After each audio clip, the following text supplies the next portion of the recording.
What's up, everybody? Welcome to Street Level Floppy's episode 6. This is a show where we highlight creator-owned books, the smaller publishers, and imprint titles.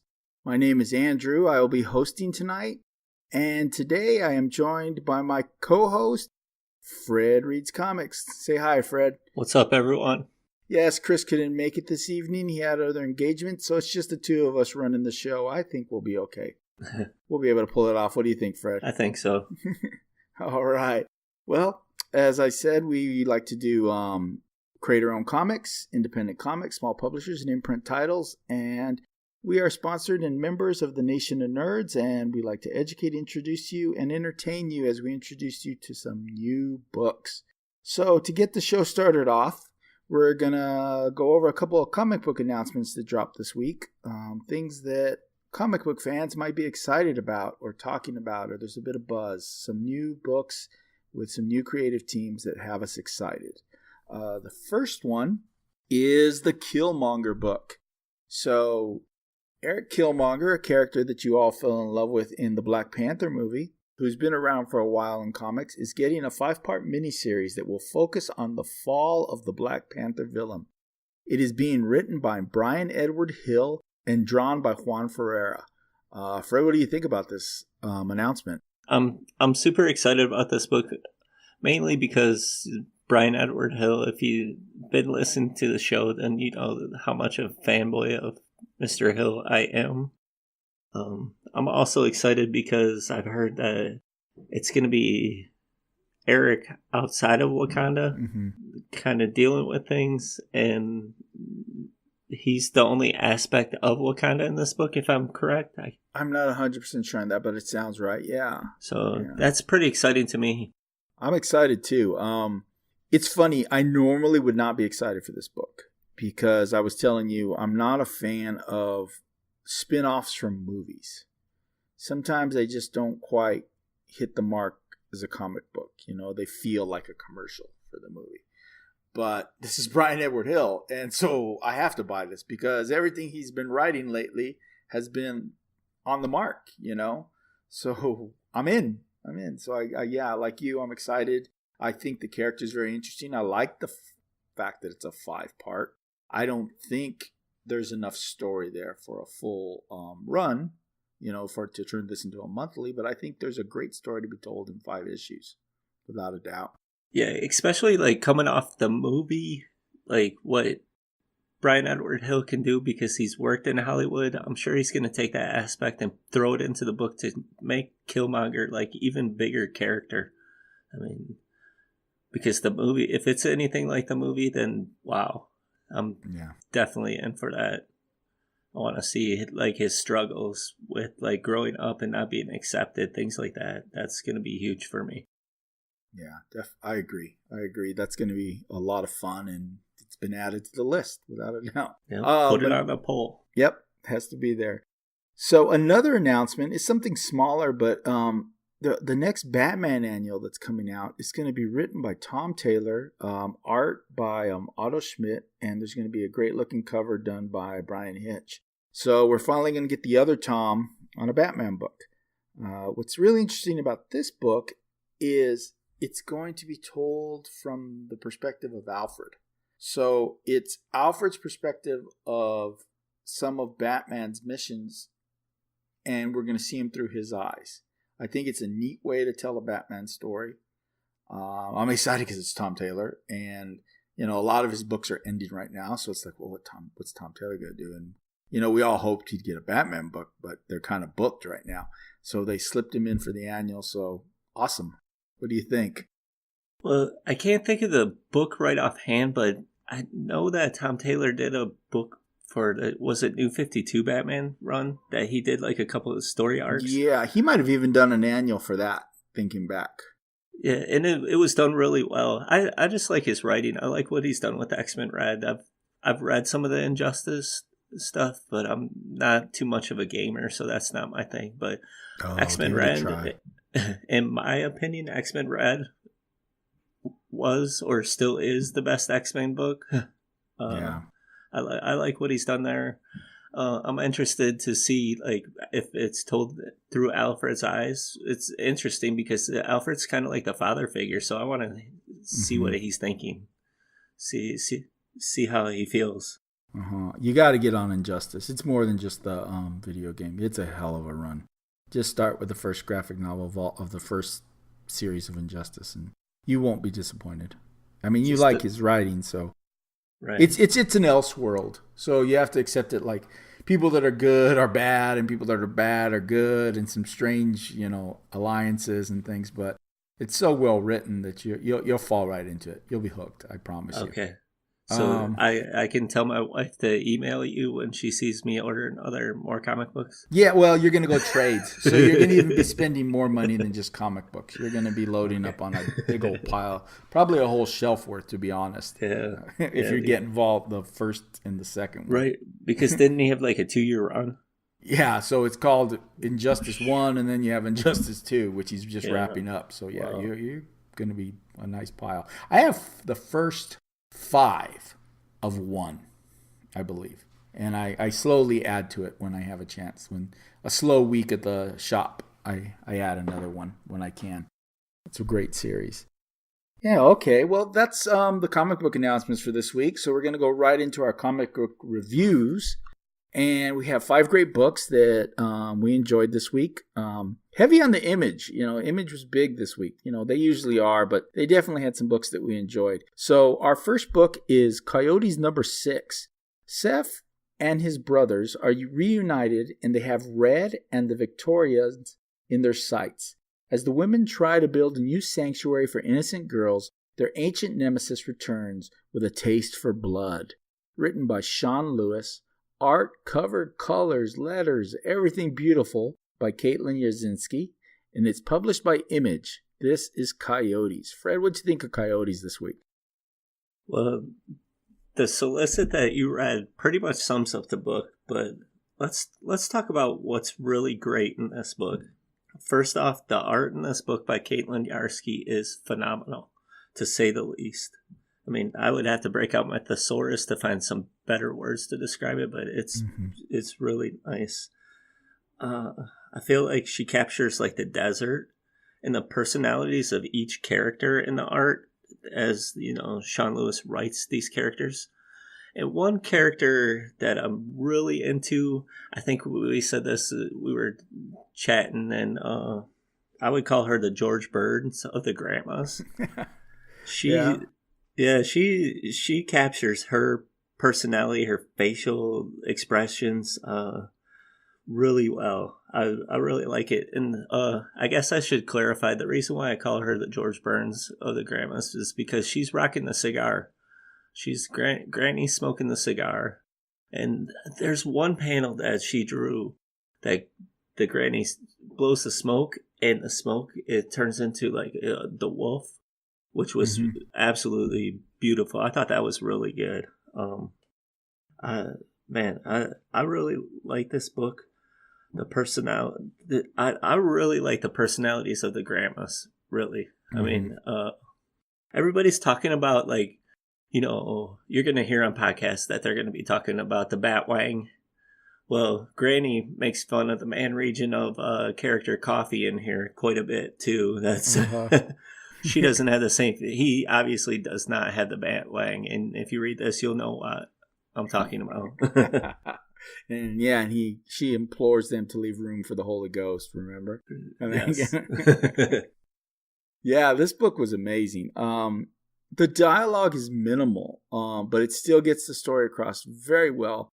And the art, like you said, is fantastic. There was a scene, a couple of panels where one of the coyote spirits, the wolves that are attacking these women, is a fire coyote, and this coyote is burning down a whole village, and just the art of the like sparks coming off this wolf as it engulfs everything in flames just was gorgeous. And it's a terrific scene because people are dying, but at the same time you have to stop and just look at it in awe, like, wow, this is beautiful looking. And like you, the grannies are great. Our young female characters are starting to really build their character a little more. and I'm interested to see where they go next. I don't know how many more issues this is going. Is it going to be another 4 and done like the last one? Because it seems like we're racing to the end here. But yeah, I'm not sure about that, but you may think that because what happened to the grannies in this issue leads me to believe that maybe it does wrap up. I'm not quite sure. There's some serious happenings that happen there. We don't want to spoil it, but yeah. Also, like going on to like the art. Another good thing in this book is the lettering. Like when the wolves or the coyotes are speaking, the way that the letters are drawn kind of makes you feel, like it sells it more. Like this whole team on this book is done. It's done so well. The thing is, you say the whole team, but it's Caitlin Yerzinski. She's I forgot. She's doing the colors, she's doing the letters, she's doing the art. Unless Sean Lewis is doing letters, but it doesn't say that anywhere. No, I think you're right. I think it is her because Sean Lewis. I had tweeted in something, and I think he said something to the fact that she should win an Eisner, and I agree with him. I mean, you need to pick up this book. It just for the art alone. I pick it up also because Sean Lewis. I like Clan Killers. I like the Saints books that he's done. I like his style, but. Man, this is really, really a good book. Yeah, Sean does a wonderful job with this book. I mean, like I said, the dialogue is minimal, but it's written in a way to get the story across and allow the artist to shine and tell this story with art. We have another book later on coming up that, as a matter of fact, it's next, that the same thing happens. We have a great writer who allows his artist to really shine. So if you were going to score Coyotes, Fred, what would you give it? For this issue, I would give it a 3.5, just because of the lack of dialogue in this book.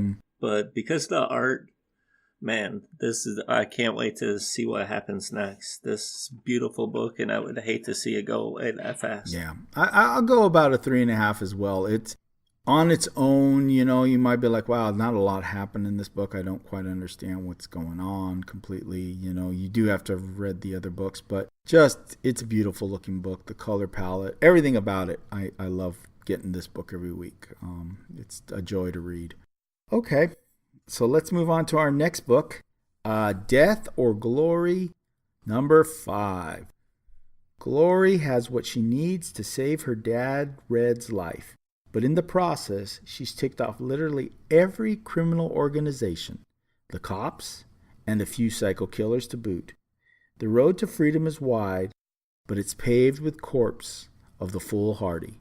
Written by Rick Remender, art and cover by Bengal, colorist Sebastian Gierner, letters by Russ Wooten, variant cover by Raphael Albuquerque, published by Image, Death or Glory. All right, this book has been fantastic. Another book that the artist is just killing it, from panel to panel. And what I really like about Death or Glory is its ability to capture speed. Because there's a lot of car chases. There's a lot of scenes that involve fast cars. And you feel it. You feel that energy. You feel that excitement. You feel that tension of the cars. And then the characters are so well written. The bad guys are defined. We have this, we have Glory. She's trying to save her stepfather, Red. I believe he's her stepfather. I'm not sure if he's a real father. Maybe he is. And then she finally has what she needs. She has the organ because he needs an organ transplant. I believe it's a liver. And it just keeps going. Nothing. This book doesn't slow down for a second to allow you to kind of catch up and have a lull. It's like it gets right into the, just as you think they're safe, they're not safe, and then the next thing, and they're back in those cars and they're hauling ass again. So, and those last panels, the way this book ended, just beautiful looking book. Fred, what do you think? I think you're right. I mean, this book is really fast paced. It's so fast paced that you never want to pump the brakes. You just want to keep going. I love this book. I have been a fan of Rick Remender's work since his Uncanny X-Force run, which is one of probably my favorite books. But this one's slowly creeping up there. To me, the way that he writes panel for panel is, this is ready to go to Netflix or to go to a movie. Like the storyboard's there. Somebody just needs to take it. It's great. I love the character progression. I love the intense scene where the house was kind of on fire. That was good, because I've never seen anybody get hit with a frying pan like that since like The Sopranos. That was great. I was like, oh wow, just took him out. But I mean, like Bingo's art alone, like in those chase scenes that you speak of, it captivates you. You don't even have to look at the words. You can just watch it going, and you see like the convoys and the luchador masks, and you see like the Amish looking ladies there. I mean, this book has it all. It has everything. I really like this book. It's so well done. Yeah, it kind of has a little bit of a Breaking Bad feel to me, like these characters, that are they're dangerous and they're evil, but they're also kind of outlandish at times, Right. like some of the hitmen that came up from Mexico in some of the early seasons of Breaking Bad. That's what the luchadors remind me of a little bit. And yeah, I mean, that fire that you're talking about, that grease fire, that gave me anxiety. I couldn't even concentrate on the panels. I was like, that fire's getting bigger. That fire's getting bigger. Someone going to get that kid out of there? Where's that kidney? It's going to get burnt. And then what? Then they can't say, and then how are they going to get Red out of there? He's incapacitated. Right. So I was like getting really anxious with that. It was building up some great tension. Book. Yeah, such a great book. And you're right. It's tailor-made for television. Someone could do something with it. Glory would be an extremely popular character if you get the right actress. I've told you my daughter wants to cosplay her for the con that we have coming up. I'm sure a lot of girls are like, if they take the chance and read this book, because this book gives you somebody to fight for, to root for, just what she does for her father, to for the liver. She said it in the first original book. I remember the panel. I can't remember word for word, but she said like they were denied insurance and things like that, and that's real. That's real life problems. And to see her fight for that and stuff, what would you do if you were in that situation? She's the hero that some people want to see. Oh yeah, that message is woven in there really well done. It doesn't hit you over the head. They don't have insurance. The bad guys are harvesting organs illegally and selling them for profit. That whole thing, and the desperation that someone would go to save their loved one and get a hold of an organ so their loved one wouldn't die. It creates a desperate situation. And I'm excited for the next one. I mean, we're full on. It's like you said, it's a convoy. We're on a road trip, and it's going to be a lot of fun. I expect more. Yeah, with like Rick Remender writing it, any book he does captivates me. So it's every book he's done ends up being a TV show, or it has a chance to be a TV show. Like you mentioned, Deadly Class, man. The Low. I think The Low is supposed to be a show soon, or they're working on it. I mean, this one should be there right now. Call Zack Snyder. He's got the storyboards right here. Let's get it done. Zack might mess it up. He might make it too dark. Okay, don't send the hate at me, BVS. I'm just teasing. Gosh, Deadpool style tease. So if you were going to score Death or Glory, what would you give it? This would be, since I think the Border Town, I think, was my first 5. I'm going to give this book a 5 as well, just because it's so well done. I don't throw out a lot of 5s. I hardly give any 4.5s. I'm giving this one a 5 just because how it's woven into the other books. It's so good. Yeah, it was a great book. I'm going to go a little lower. I'm going to give it a 4. To me, it's not a 5 book, but it's probably one of the best books I've read this week. If you're not reading this book, jump on top of it. I mean, I'm figuring we're going to hit trade pretty soon, so you might want to maybe hold off just a touch to grab trade. But it's so, I mean, I can't see wrong. You can just sit there and look at the covers and you'll be happy. It's a great looking book to have on your shelf. All right. Let's move on to the next book. Ice Cream Man number 7. My Little Poltergeist. Another sullen sequential short. Here's a little girl's best friend. No, here A little girl's best friend comes back from the dead, or does she? It's hard to say, ghosts being an unreliable sort. Written by W. Maxwell Prince, art and cover Martin Morazzo, colorist Chris O'Halloran, letters by Good Old Neon, variant cover Fabio Moon, designed by Ashley Walker, published by Image. Ice Cream Man, Fred. What'd you think of Ice Cream Man? Ice Cream Man is quickly becoming one of my favorite books in comics. To me, in my opinion, this book has like an old school horror vibe. And by old school horror vibe, I mean like a Freddy Krueger, or maybe like a Leprechaun kind of feel. I also think that it's kind of a little Twilight Zone-y as well, especially if you read like the other issues, how these stories are told. But this issue focused on like a 9-year-old girl named Lucy and her imaginary friend. Lucy needs to come to terms with the death of her best friend who died of bone cancer, I think it was. She talks to her friend when she's not there, if she's on the swing set.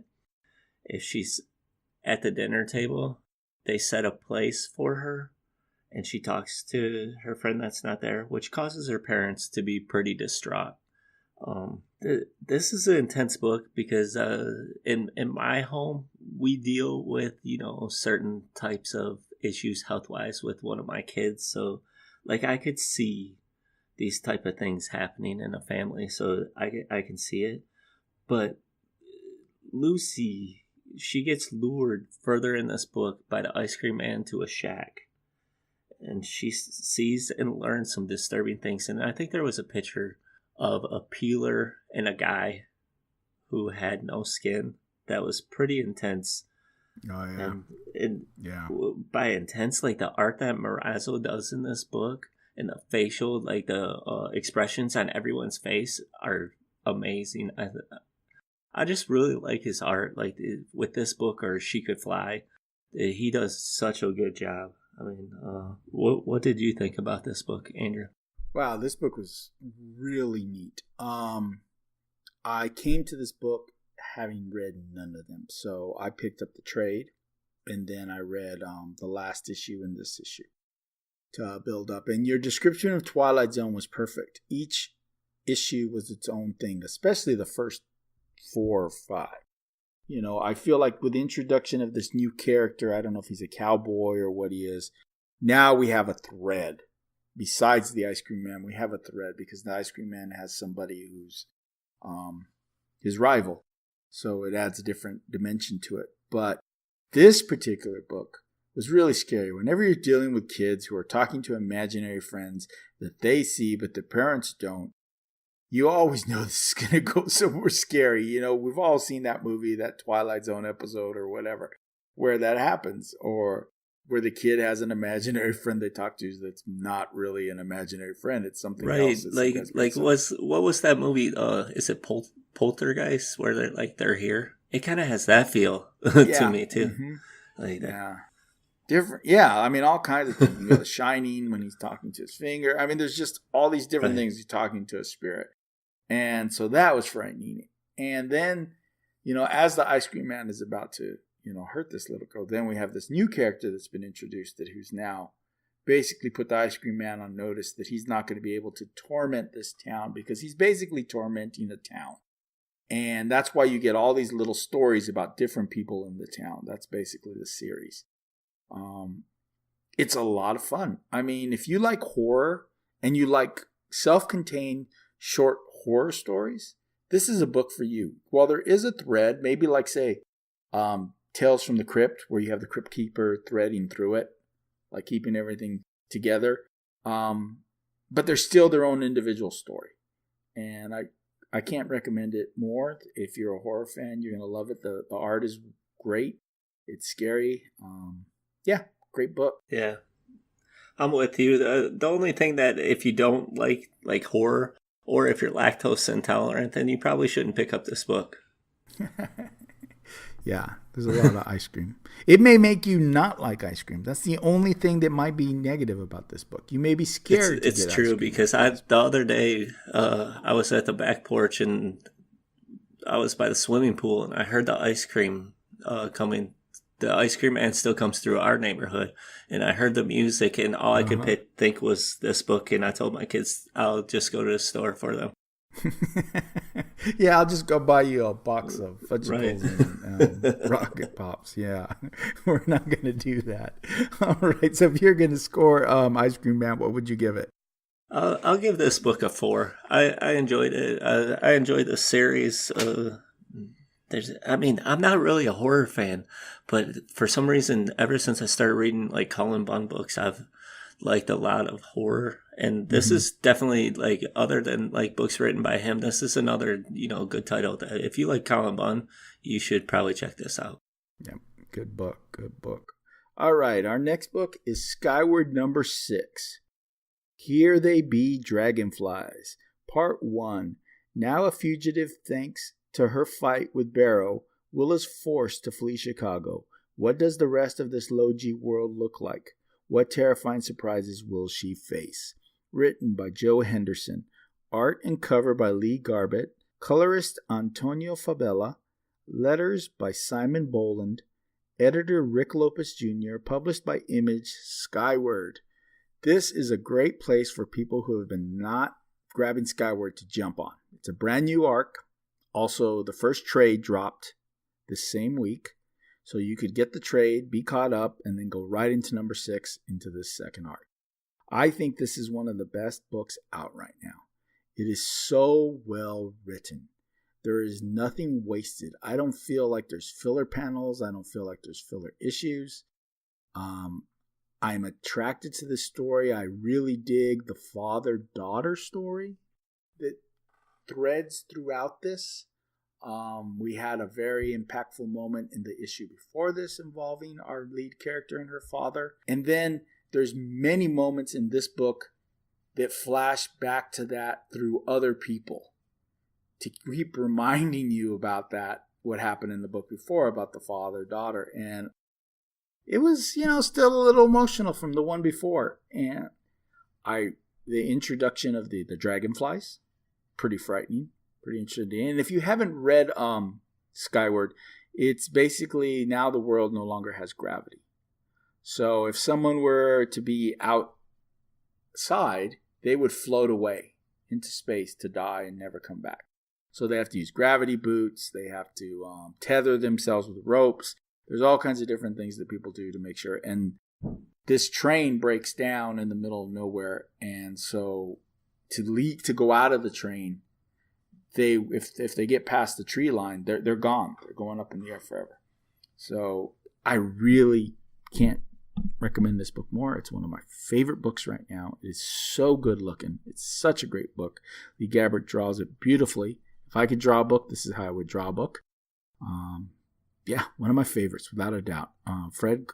I'm right there with you, especially after like the heart-wrenching ending in the last issue. Mm-hmm.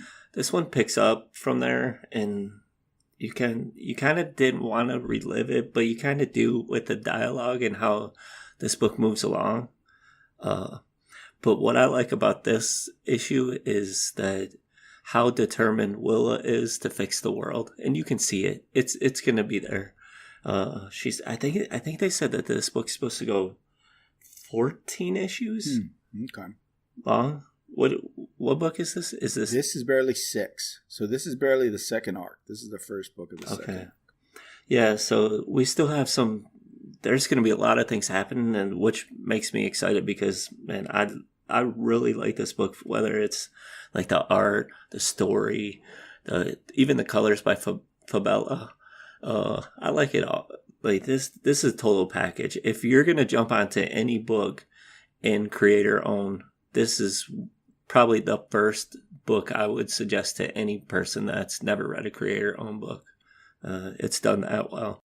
Yeah, there's a lot to like about this book. We have a young female woman of color who's our lead. Like I said, we have this father-daughter story. This is an incredibly interesting idea and concept. What would we do without gravity? It's a touch violent. It's definitely not a happy-go-lucky. I mean, there's been some death. There's been some violent events that have happened in it. Our bad guy, Barrow, is, a person that's profited off of the world not having gravity. And the last thing he wants is for gravity to come back, because then he's not making money. So he's the evil corporate guy that'll do anything. Grab a hold of this book. This has supposedly been optioned for a TV series, and I can see it. The dialogue is just outstanding. Like I said, I don't read this book and feel like something doesn't fit. I constantly read this book and it just flows. And next thing you know, you're done. And you're like, really? It can't be done already. And now I got to wait a whole month. Yeah, this book just flies. Right, and then like this issue, you have to worry about like what's gonna happen with the dragonflies. Like that's a new like twist. Yeah, who would like that? That was crazy. It's kind of freaky because to think about like dragonflies, you see them in your backyard and stuff, but to see them that big, whoa! I mean, what an idea! I mean, they're carnivores, and so, right? Yeah, that they're not little dragonflies. Yeah. Pretty cool. I didn't expect that. Scary. That caught me off guard. That was a surprise I didn't expect. So yeah, we're left in a good place for the next issue. So if you're gonna score Skyward 6, what would you give it? I would give this book a 4.5 this issue. Nice. Mm-hmm. Very cool. I myself would give it a 4.5. I told you I'm a big fan of this book. It's a jumping on point. It's also the start of the next arc, but I still think it did well as its own self-contained story. There is that kind of pull at your strings moment watching another father and daughter to kind of remind you of our lead character. So yeah, there's a lot to like. So Skyward, pick it up, check it out. Go get it. So our last book of the night is Black Badge number 2. While on a mission to locate political prisoners in Siberia, the Black Badge team meets another group of young operatives who call themselves the Mounties. With the mission on the line, will they be able to work with this other team, or will the two teams turn on one another? Written by Matt Kindt, illustrated by Tyler Jenkins, colorist Hilary Jenkins, letters by Jim Campbell, cover artist Matt Kindt, variant cover Tyler Jenkins and Hilary Jenkins. Published by Boom, Black Badge. What'd you think of Black Badge? Okay, the first issue of Black Badge really intrigued me. There's something about like Boy Scouts doing special ops missions that's very interesting, very intriguing. It's a nice concept. It's also scary because, my kids are that age. I don't want to be in fear of them, but this is a book. I think this book was a decent read, but I did like in this book, because this issue took place in Siberia, and they went from Korea, and Kent kind of throws shade at himself in this book and says, I think the words were like in how he went from a flip of a page and they went from Seoul to Siberia. He does it in like one of the first couple of panels in this book, which I thought was a nice touch, because, what's better than making fun of yourself before somebody else does? Yeah. That's the way to get out of the heat. Now the introduction with like the Canadian kids and the Overwatch, Scout Overwatch, or like the kids refer to them as the Mounties. I thought that was kind of nice. I'm intrigued to find out what they're there for.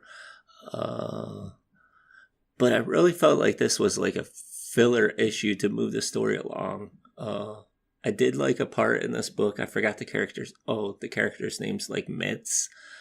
They shoot like a tiger with an arrow, and then they were describing a story later on, and he basically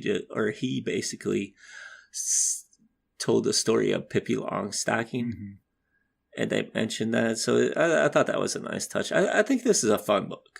It's a Boom book. It's a fun book. It's a Matt Kindt book, and if you like Valiant, then you probably like Matt Kindt. So to me, it's an interesting read. I'll continue to get this book. How about you, Andrew? I liked it. I think it wasn't quite a filler issue, because I think you're missing. They gave us two interesting things. They kind of hinted at that maybe the team themselves are responsible for the death of their former member, because the team has a new member, and this new member doesn't come from like a special ops background. He just happens to be the best scout that ever lived. He completed every single badge, so they recruited him to be part of this team, and the rest of the team treats him pretty poorly, actually. I told you in that first issue I wanted to punch a couple of those little kids. But no, he's just saying that he doesn't really want to punch little kids. I don't. That's just a figure of speech. Let's clear that. Do not take me seriously. But yeah, they were bratty little. I mean, that whole thing about the Lord of the Rings, about you're the ring, you're the burden. Yeah, that's pretty messed up.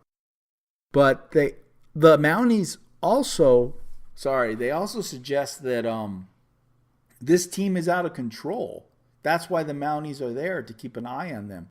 That the Black Badge team is just kind of like, they're rogue. They do their own thing, and they are reckless, and they don't care if there's carnage or death or destruction and whatever they do. So I think there's a good story still waiting to come there, that we may have a team that's about to go off kilter. And then we have this one kid who has still a good kid that hasn't been corrupted by this stuff yet. And what's going to happen? So yeah, it was a good book. I like it. It wasn't my favorite book of the week, but it's a nice concept, and the idea of scouts being more than scouts. So the point that you made, like that they kind of picked on that kid and things like that, makes me believe that if I'm writing this book, at the end when this series is over, that kid's the hero. They're gonna make him the hero, because that's what you do. So that's going to be interesting. I'm going to, like in the issue 3, I'm going to, kind of zoom in on that and see if the progression starts, because I'm sure if that's the thought process, then we should see it. Yeah, we should start seeing something as he starts asserting himself more. I think that's what we're going to have. We're going to have that moment where this kid starts asserting himself, where he doesn't just accept their crazy choices, and he starts maybe standing up to somebody. And of course, we'll see how that goes, because they're not very nice guys. But it's a good book. The art's interesting. It's a definitely unique style of art. Kindt does the cover. I mean, if anyone knows Matt Kindt, he's also a illustrator and an artist as well as a writer. So it's pretty neat. Yeah. If you're going to score this book, what would you give it? Well, let me say this one last thing. Now, with this book, it's $3.99, so it's not like $20 that the Boy Scouts at your grocery store are selling the bag of popcorn there. So with that in mind, I'm going to give this book a 3.5. Wow. You're kind to the Boy Scouts. I'm going to give this book a 3. The concept's good.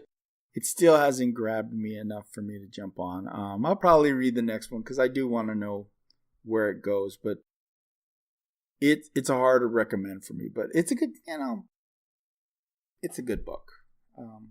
So yeah. So, it's a Matt Kindt book, and we decided this week to talk a little bit about Matt Kindt for our creator spotlight. Matt's done a lot of stuff. He's worked for Marvel. He's done a lot of creator-owned stuff. He's an illustrator. He's a graphic designer, and he's a very good writer. And Fred, what do you have on Matt Kindt? I know that Matt Kindt was born in 1973, I believe. Is it? No. Or is it 5? I can't make out my writing right now, so I think it's 3. But okay. He's an American comic book writer, artist, and graphic designer. Born in, Chicago, New York? But he currently resides in Webster Groves, Missouri. He worked in local mini comic scene at a young age. He self-published his own copy shop zines. I think since 1990, the source said. Mm-hmm. And in 1995, he obtained a degree in art from Webster University in St. Louis. And then he started making books. I think the first company he worked for was Top Shelf Production. Mm-hmm. He did a book called Pistol Whip in 2001. He did one Super Spy. I have a few more things, but do you have anything you wanted to add? He likes the spy genre, so he does a lot of books in that genre. He's done, most of his stuff has been spies. What I know him mostly for is his Valiant stuff. I don't know him as much for his Marvel work or some of his other earlier work. But to me, Valiant he's the Jeff Johns or the Brian Michael Bendis of the Valiant universe. He's the one that really ushered this new era of Valiant, I believe. With no disrespect to those that came before him that laid a lot of foundations for a lot of the books. I mean, he's written Unity. He's written Exo Man of War. He's written Ninjak. He's written Ra. He just finished doing the Harbinger Wars. He has his finger on all the different characters, and how they're being written and how they're being portrayed has been influenced by him. I mean, if you like modern Valiant, you have to be a Matt Kindt fan. It's almost impossible not to be a Matt Kindt fan because he has touched it all. And he's written all of the stories, from the sci-fi to the cosmic to the, the ninjas to the, the spies to whatever you want to say, team books. And I love Valiant. We've talked about that before in the past. And I just couldn't see him leaving. If he leaves Valiant, I don't know what's going to happen. And I know he did, like him and Jeff Lemire, I think are pretty good friends because they worked on Sweet Tooth together. I think he did a little bit of art for Jeff Lemire on that. I think it was like issue 26 through 28 or something like that. Okay. And I'm not sure if the Frankenstein Agent of Shade was during the same time, because I'm pretty sure Lemire was on that run too. I thought he was. But he did do some Frankenstein too, but I don't know if they were there together. I don't know. Maybe like one was before the other, which maybe that's why I remember them together. But I know like he did like some Suicide Squad, and he did like the JSA. He did like an 80-page giant for them. He has like one book that I think it began as a Kickstarter. I think it's called Mind Management. And it's currently like on issue 35. I haven't started reading it, but Mark at the Nation of Nerds and Andrew speak highly of Valiant. So this week I took a jump on reading some. So I did order, and you saw a few books. I showed you some pictures today that I'm jumping into, and some of them are his books. It's really interesting just to see people's fire for these things that he created or helped advance. That it's really cool. And I used to be like a huge DC fan. Well, I mean, I still am, and I'm also a Marvel fan. But to read these, and these are like fresh characters to me. Like they, you can jump on with them and feel like you're part of it. Like a lot. Like like Batman. You're not going to remember everything Batman's done and all that knowledge. You could do that with this. The universe is pretty sweet, honestly. Yeah. It's a smaller universe, which gives you the opportunity to jump on. And like I said, modern versions of these characters, he's had his fingertip on them all. He only did one Bloodshot book, Bloodshot Zero, but like you said, Lemire then came in and did a lot of Bloodshot, and I'm sure they discussed a lot of stuff. So even then, I guarantee you, unofficially, he may have had an impact on that book. So, yeah. Well, they had like beers together. And talked about that. And talked about some directions for the book and the overall idea for the whole universe. Yeah. Because if there's anyone that writes as many books as Jeff Lemire, it's like a Matt Kindt. So. Writing a lot of stuff. And yeah, he just finished, like I said, Harbinger Wars. And that was done really well. He does a good job. He understands all the characters enough that he's the one that's perfect for writing the events when they have to come together. He's, done so much with each character individually that he understands them. And even in the small moments that he uses them, they shine because he knows the essence of those characters. Big fan of Matt Kindt. And he's a pretty good artist. Yeah, I can see why after jumping on to the Valiant stuff this week. I can see why. It's really good. Excellent. So speaking of this week, what else have you read this week? Well, speaking of this week, I've read a couple Valiant trades. I read like Ninjak versus the Valiant Universe. That book was like completely action packed. It was nice. It was good. I think this one was written by Elliot Rahal that does Hot Lunch Special, and he does Quantum and Woody. I like the guy's writing style, and I've seen this week as well as he said he's moving away from his day job, and it seems to me he's hinting that he's going freelance. So I can't wait to see his name on more books because I enjoy his work. I started reading the current run of Quantum and Woody. The volume 1, I completed it. That book is funny. If it's really cool. I like it has like inside jokes in it. It's witty. Yeah. Yeah. And like you mentioned, the goat. Yeah, the goat is if you read that book and we just mentioned goat, you know what we're talking about. I read Aphrodite 5 with Brian Edward Hill. It's good. I think it's got one more issue. That was one of the first books I read, so I don't really necessarily remember it all because after that book I read Justice League 8, and that book's deep. I had to take a break off after it. Actually, I think I started to read Olivia Twist, and too many deep books back to back is not a good thing. I had to take a break. I read Nightwing 49. I finally caught up on Nightwing before, and I like what's happening there. I mean, we all know what's going to happen in the future, or we assume that we're going to know. But I like that book a lot more than Superman 3, which I also caught up on this week. That book, and don't get me wrong, I'm a huge Superman fan. Superman is my favorite character. If you ask Andrew, I like Superman and Captain America. He says I like the Boy Scouts. I like the do-gooders. I like those guys. Black Hammer, Age of Doom, I also read. I thought it was okay. I liked it. I liked the intensity that like Golden Gale had in that book, and the fire and the anger she had, because that's exactly how I would picture somebody after finding out certain things happened to them. And I enjoyed that book. X-Men Blue I caught up on. Infinity Soldier Supreme I read. That was interesting. Oh, I read Vagrant Queen 3 and 4 by Mags Visaggio. That was pretty. I like that book. I like the writing that she has. It's interesting to me. It's kind of a little spacey kind of. Were you reading that book? No, I haven't read that book. I've read Kim and Kim, but I've never read Vagrant Queen. To me, it's kind of like a little Star Warsy Indiana Jones type feel. It's a fun book, especially like the dialogue that she gives like the characters is funny, because it's kind of like how she trolls people on Twitter. Like that's the like you read Dazzler, yes. Right?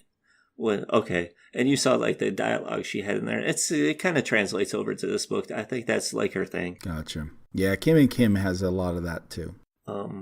Let's see. Do I have anything else? Oh, I read this book called Invasion from Wrestle Planet. It's a smaller publisher. I don't have the book near me, but I think I posted a picture on Twitter today, and that book is fun. It's kind of like a throwback to 80s like wrestling. Like it's like the talking, the dialogue, everything. It's so like everything about this book is like just brings me back to me growing up, and like Hulk Hogan saying brother all the time and stuff like that. and it finds out that this character kind of creates his own galaxy belt, but he does it out of a pizza box, and he kind of goes like all Stone Cold Steve Austin, like he doesn't give a damn and stuff, and he's walking around. It's really cool book. It's a small. I bought the second one too. I haven't jumped into that one, but it's a cool book. I really like that book. Of course, I read Batman Damned, but I'm not going to talk about No Wang. We talked about that at the beginning of the podcast. And let's see, I got one last one. Did I say X-Men Blue? Yes, you did. Okay, then I have just this last one by Aftershock. It was called Patience, Conviction, Revenge, number 1. I read that book. It was funny. There's this robot in there. He's absolutely funny, but the concept, it's a little weird. And I think it might be, and coming from me, it might be too weird for me. But maybe but I'm not a really robot person either, and it's kind of has the feel like Mad Maxy with like robots, and it was, I don't know. Maybe I'm just reading too many weird books that I just can't fit this one in. Well, a couple things that came to my mind as you talked about your pull is I haven't read the new Superman because I moved Superman from my LCS pull to my DCBS pull because I kind of, like you, I'm not digging it too much. I haven't got to the point where I'm completely dropping it, but its importance in my reading pile has dropped. So I don't get those books till much later. So that's not in my Wednesday through Saturday read list. Also, did you mention Lost City Explorers? I haven't read that yet either, but when you were talking Aftershock, you didn't mention. Have you read that? No, that one just arrived today for me. So I haven't jumped into it, but I've heard rumors that it's pretty good. And I think it only has, is it one more issue after this one? So that's one I'm looking forward to read that I haven't read. Let's see. I read The Nightwing as well. It's too bad we're not going to get what was probably intended because they're changing course and they're changing creators. It's pretty good. It's an interesting portrayal of Nightwing. I read part of Batman Damned. I haven't quite finished. I've just been really occupied with some other things this week, and I wasn't able to get to my non-review comics. So I've read a lot of indies because there were possible comics that were going to be on our list that didn't quite make it. Like I also read Black Hammer. I felt it was a good issue to kick into the next phase of what Black Hammer is going to be. On its own, it maybe just, it just was like, okay. But like you said, there was the anger. There's more of like kind of an explanation of what happened, why this happened. So it was okay. But it's kicking off the next phase of whatever Black Hammer is going to be. So that was, I read Burnouts. Okay. The idea is interesting. If you're into stoner comics, I guess you'll really like it. If you're like what is it, like Seth Rogen movies, or like it kind of reminded me of that movie like Paul. You know what I'm talking like? Oh yeah, like that, or it kind of like the Simon Pegg movie, like Shaun of the Dead, but with aliens. Yeah. So it wasn't for me either. I forgot that I read that one too. Yeah. So there's a few like that I read that didn't quite hit the mark, but yeah, it was a slower week for me. I have a lot of books to catch up on that I haven't read. But did you feel like Nightwing kind of feels a little bit like Wacky Races? Yeah, like that type of feel. And Nightwing was almost a touch too silly for me. I like the story, but he was almost almost too goody. You know what I mean? Like, I know you're trying to make that he's the good guy versus Batman, but he was almost too goody. Yeah. And I was like, come on, Nightwing has a little bit of darkness, just a touch. I mean, living with Batman all those years, you got to pick up a little darkness. So I need to read Justice League. That's one that's at the top that I haven't read. And I don't even know what else came out this week. I know my order arrived today, so I got like a ton of X-Men books. Like I think X-Men Gold, Mr. and Mrs. X. I got that came today. I know what I haven't read. I haven't read West Coast Avengers. Oh, that came today too. I need to read that, and I have not read the new Wolverine book. That came today too. Yeah. So, like most of my Marvel stuff, just like yours, comes through DCBS, so we have to wait a bit. We don't have access, say, like Chris does. But yeah. So sorry, we apologize. I definitely apologize for not having enough reading done to add to this segment. And without Chris here, we are lacking our Marvel. He will be back next week though with a bunch of surprises. Yeah. Yeah, we definitely miss him this week because sometimes he could, we could get going and clown around more, but yeah, we've all got like a lot of things going on right now, so we just we're actually a day late recording too, so Yeah, we'll get it out as soon as possible. Yeah. Soldier on, I guess. Right. Keep at it. And it was fun. It was fun to get on here and talk about comics and not think about some of the real world shit. Right. Where, oops, I just made our thing explicit. Beep. Beep. And and talk about comics because there was some great books, and I plan to get to those other books tonight and tomorrow. Because this is a great way to escape from reality. Sometimes it's just diving into these books. All right, guys. Well, I guess we're going to call it a night. Once again, I am Andrew. You can find me at Real Comics, ReelComics on Twitter. You can find our show at Street Level Floppy, Street LVL Floppy. We are available for download on iTunes, Stitcher, Spotify. We can be heard on YouTube. All these different places to listen to us. Please subscribe. Comment if you like what you hear. Leave us a review. All these things really help, and we really appreciate it. And we appreciate you taking the time out of your day to listen to us talk about comics. Fred, where can they find you? You can find me on Twitter at ComicsFred. You can find Chris at panels_hoodies.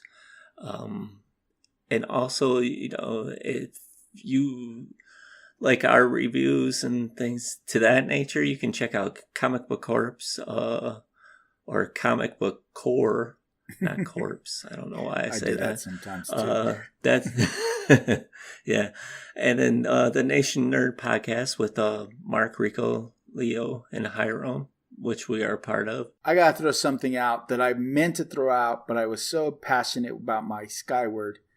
Yes, if you are a fan of Skyward, you need to go to the Nation of Nerds podcast, as they just had a great chat with the creator of Skyward. You can... Yes, Joe Henderson. And I totally meant to add that in there, and I forgot. Maybe I'll edit it in. We'll figure it out. But you should go check it out because it's a great chat. An opportunity to hear some more from somebody if you like this book as much as I like this book. Yeah, definitely. Well, I guess that's it, Fred. Go ahead and send us out. Yes. Just like the streets we call our home, show some love for the creator.